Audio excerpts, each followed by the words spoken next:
Right guys, අද FXC view setup එකේ volume lesson එක right. හරි. මම ඔයගලන්ට පැහැදිලි කිරීමක් කරන්නම් මේ volume එකේ තියෙන වැදගත්කම ගැන. right. අපි සාමාන්‍යයෙන් profile එකේ right අපි profile එකේ volume එක සාමාන්‍යයෙන් හැදෙන්නේ සහ අපි බලන්නේ සාමාන්‍යයෙන් right market එකේ price එකට අදාළව. මෙතන price එකක් තියෙනවා නම් 100 right. මෙතන තියෙනවා නම් 110 right. තන තියෙනවා නම් අපි 90 කියලා ගමු. හරි. එතකොට ප්‍රොෆයිල් එකෙන් අපිට වොලියුම් එක right ප්‍රොෆයිල් එකේ ප්‍රයිස් එකට අදාළව මාකට් එකේ වොලියුම් එක තමයි අපිට බලා ගන්න පුළුවන් වෙන්නේ. right. එතකොට අපි ගත්තොත් එහෙම අපේ normal volume tool එක අපි පාවිච්චි කරනවා නම් right normal volume එක අපි පාවිච්චි කරනවා නම් අපිට time එකට අදාළව volume එක තමයි බලා ගන්න පුළුවන් වෙන්නේ. right. අපි හිතමු time එක අපිට මෙතනින් time එක තියෙනවා chart එකේ right මෙතනින් price එක තියෙනවා. එතකොට අපි හිතමුකෝ 1 minute candle එකක් අපි තෝරගත්තා කියලා right. අපි 1 minute නම් chart එකේ ඉන්නේ. අපි 1 minute candle එකක් හැදෙනවා. එතකොට මේ විනාඩිය ඇතුළත market එකේ ඇති වෙච්ච volume එක right එක්කෝ එක contracts ප්‍රමාණයක් ගන්න පුළුවන් විනාඩියක් ඇතුළත market එකට ඇතුළු contracts ප්‍රමාණයක් ගන්න පුළුවන් shares ප්‍රමාණයක් ගන්න පුළුවන් right ඕන දෙයක්. එතකොට ඒක මාකට් එකට අදාළව කැනල් එකකින් කැනල් එකට ටයිම් එකට අදාළව ඕගොල්ලන්ට වොලියුම් එක normal volume tool එකකින් බලා ගන්න පුළුවන්. right. එතකොට මේකෙත් අපි දැකලා තියෙනවා ඔයගොල්ලෝ normally දැන් මේ වොලියුම් එක බලනකොට right වොලියුම් පොඩියට රිලීස් වෙනවා ලොකුවට රිලීස් වෙනවා ආයි පොඩියට ආයි ලොකුවට right රිලීස් වෙනවා. එතකොට ඔයගොල්ලෝ සෙෂන්ස් වලට බැලුවොත් එහෙම අපි ගත්තොත් එහෙම මේ සෙෂන් එකේ වොලියුම් එක right මේ ප්‍රමාණයෙන් නම් තියෙන්නේ right රන්ඩන් එකේ වොලියුම් එක ඊට ටිකක් වැඩි වෙන්න පුළුවන් right නිව්යෝර්ක් එකේ වොලියුම් එක ඊටත් ටිකක් වැඩි වෙන්න පුළුවන් සෙෂන් එකේ. right සෙෂන් එකෙන් සෙෂන් එකට වොලියුම් එක වෙනස් වෙනවා. ඊට අමතරව ටයිම් එකෙන් අපි තෝරගන්න chart එක 1 minute 5 minute 30 minute 15 minute කියලා නෑ right. ඒ අදාළ ටයිම් පීරියඩ් එකට අනුව රිලීස් වෙච්ච වොලියුම් එක අපිට normal මේ වොලියුම් බාස් වලින් බලා ගන්න පුළුවන් right. හරි. දැන් ඊට අමතරව ඇයි මේ කැන්ඩල් එකක් සාමාන්‍යයෙන් අපි ගත්තොත් මෙහෙම right මේ වගේ කැන්ඩල් එකක් හැදෙනකොට normal right පොඩි වොලියුම් එකක් රිලීස් වෙන අවස්ථාවල් තියෙනවා right. මෙච්චරයි වොලියුම් එකේ රේන්ජ් එක. කැන්ඩල් එක ලොකුයි right සමහරක් වෙලාවට පොඩි කැන්ඩල් එකක් ෆෝම් වෙනවා right. හැබැයි වොලියුම් එක ගොඩක් වැඩි. මේකට සාපේක්ෂව මෙතන ලොකු වොලියුම් එකක් රිලීස් වෙලා දෙනවා. හැබැයි කැන්ඩල් එක පොඩි right පොඩි ප්‍රමාණයකට තමයි කැන්ඩල් එකක් හැදෙන්නේ. එතකොට ඇයි එහෙම වෙන්නේ? මොකද්ද ඒකට හේතුව? right සාමාන්‍යයෙන් අපි දන්නවා මාකට් එක මූව් වෙන්නේ ලික්විඩිටි මත right. එතකොට මේ ලික්විඩිටි මාකට් එකට එන විදි දෙකක් තියෙනවානේ. එකක් තමයි ඇග්‍රසිව් සහ පැසිව් කියන ඔය ලික්විඩිටි ಜಾති දෙක. ඇග්‍රසිව් ලික්විඩිටි තියෙනවා පැසිව් ලික්විඩිටි තියෙනවා මාකට් එකේ right. එතකොට ඔය ලික්විඩිටි මාකට් එකට වැටෙන විදිය අනුව right. එතකොට පැසිව් ඕඩර්ස් මාකට් එකේ තියෙන විදිහයි right ඇග්‍රසිව් ඕඩර්ස් මාකට් එකට වැටෙන විදිහයි අනුව right මේ කියන වොලියුම් එකේ වෙනස්කම් අපිට බලා ගන්න පුළුවන් right. ප්‍රයිස් රේන්ජ් එක මූව් වෙන වෙනස්කම ප්‍රයිස් රේන්ජ් එකේ වෙනස්කම අපි හිතමු 1 minute candle එකට right 1 minute candle එකට අදාළව ප්‍රයිස් රේන්ජ් එකේ වෙනස්කම right. එතකොට ඒ candle එකට අදාළව වොලියුම් එකේ වෙනස්කම right.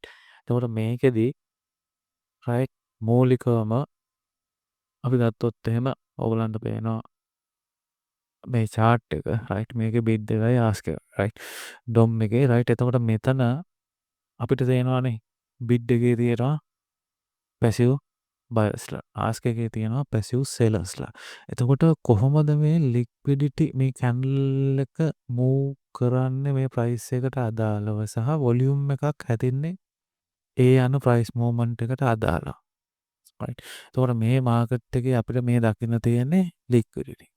passive liquidity. right. මේ දෙපැත්තෙම තියෙන්නේ passive liquidity. right.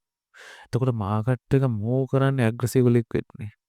අන්න ඔතන තමයි වැඩේ තියෙන්නේ. right.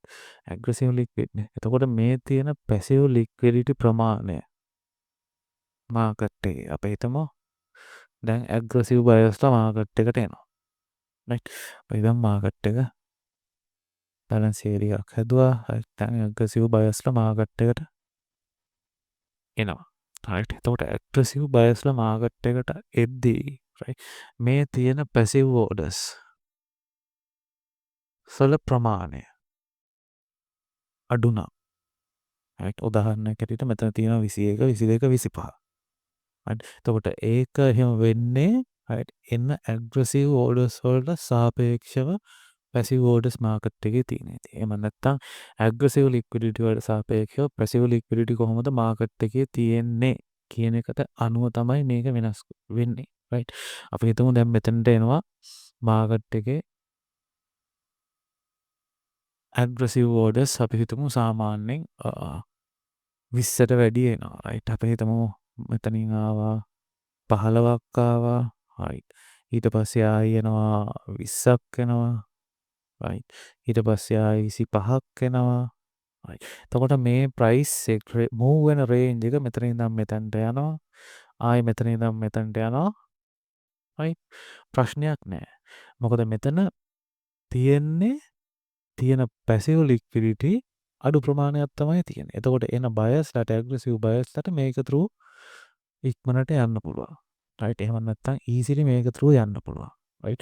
එතකොට අපි ඒකට කියනවා නමක්.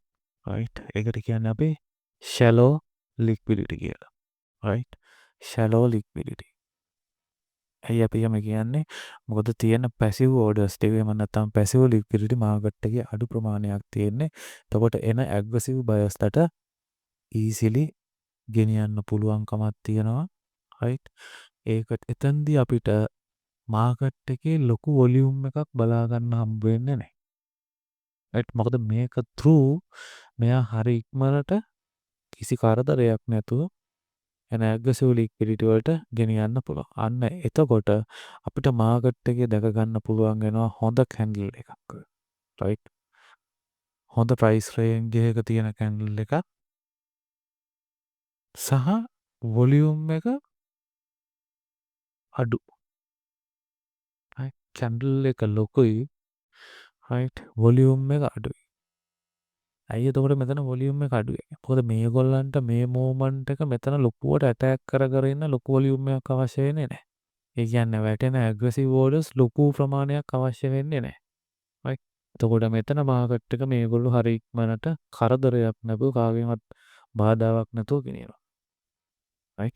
එතකොට අපිට price එක බලා ගන්න පුළුවන් ලොකු price range එකකට යනවා හොඳ candle එකක් form වෙනවා. right. ඊට අමතරව හැදෙන volume එක මාකට් එකේ අඩු වොලියුම් එකක් තමයි අපිට බලා ගන්න පුළුවන් ඒ කැන්ඩල් එකට සාපේක්ෂව. right. එතකොට deep liquidity කියලා අපි කියන්නේ ඒකේ අනිත් පැත්ත. ඒකට ඕලන්ට පේනවා මෙතන තියෙන numbers 150යි 158යි 165යි. දැන් මොකද වෙන්නේ? දැන් මේ එන aggressive buyers ලාට මේගොල්ලන්ට attack කරන්න අමාරුයි. අමාරුයි. ඒ කියන්නේ අපිට හිතමු මේගොල්ලෝ දානවා 50 70 30. එතකොට මෙතනින් මෙතනට ප්‍රයිස් එක ගෙනියන්නත් මෙතනින් මෙතනට ප්‍රයිස් එක ගෙනියන්නත් අමාරුයි. right. මොකද ලොකු ඇටැක් එකක් කරන්න යනවා මේ තියෙන passive liquidity වලට. right. එතකොට මොකද වෙන්නේ? මේගොල්ලෝ මාකට් එකේ අපි හිතමුකෝ මේ levels 3 කියලා මෙතන තියෙන්නේ. right. මාකට් එක එනවා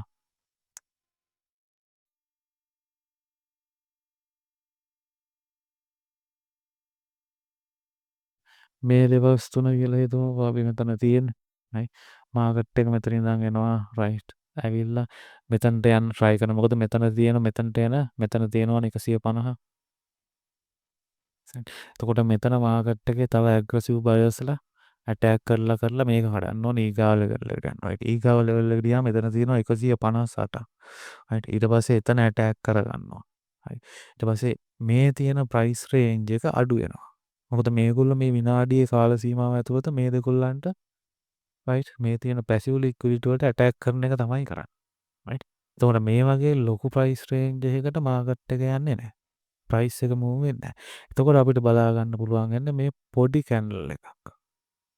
රයිට්. පොඩි ප්‍රයිස් රේන්ජ් එකක් තියෙන පොඩි කැන්ඩල් එකක්. හැබැයි වොලියුම් එක බැලුවොත් හයි.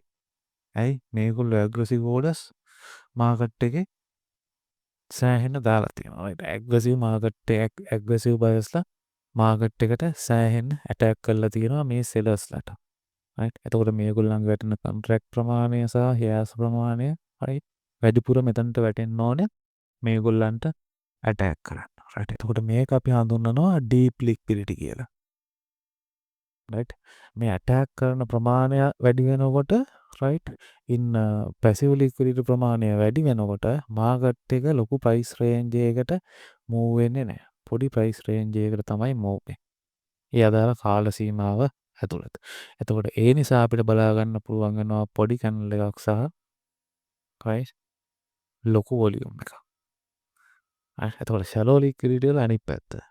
රයිට්. ඇග්‍රෙසිව් ලික්විඩිටි වලට ලේසි පැසිව් ලික්විඩිටි වලට ඇටැක් කරන්න. මොකද ඒගොල්ලන්ගේ ලොකු ප්‍රමාණයක ලික්විඩිටි නැති නිසා. එතකොට මාකට් එක හොඳ ප්‍රයිස් රේන්ජ් එකකට මූව් වෙනවා ලොකු වොලියුම් එකක් නැතුව. රයිට්. එතකොට ෂැලෝ ලික්විඩිටි ඩීප් ලික්විඩිටි කියන්නේ මොකක්ද කියලා දැන් පැහැදිලි ඔයගලන්ට කොහොමද ඒක වෙන්නේ කියන එකත් පැහැදිලි. එතකොට මේ වොලියුම් එක සහ කැන්ඩල් එක අතර මේ තියෙන වෙනස්කම තියෙන්නේ කොහොමද කියලා දැන් ඕගොල්ලන්ට පැහැදිලි. රයිට්. එතකොට අපි යන් මේ ගැන තවත් වැඩිදුරට කතා කරන්න. රයිට්.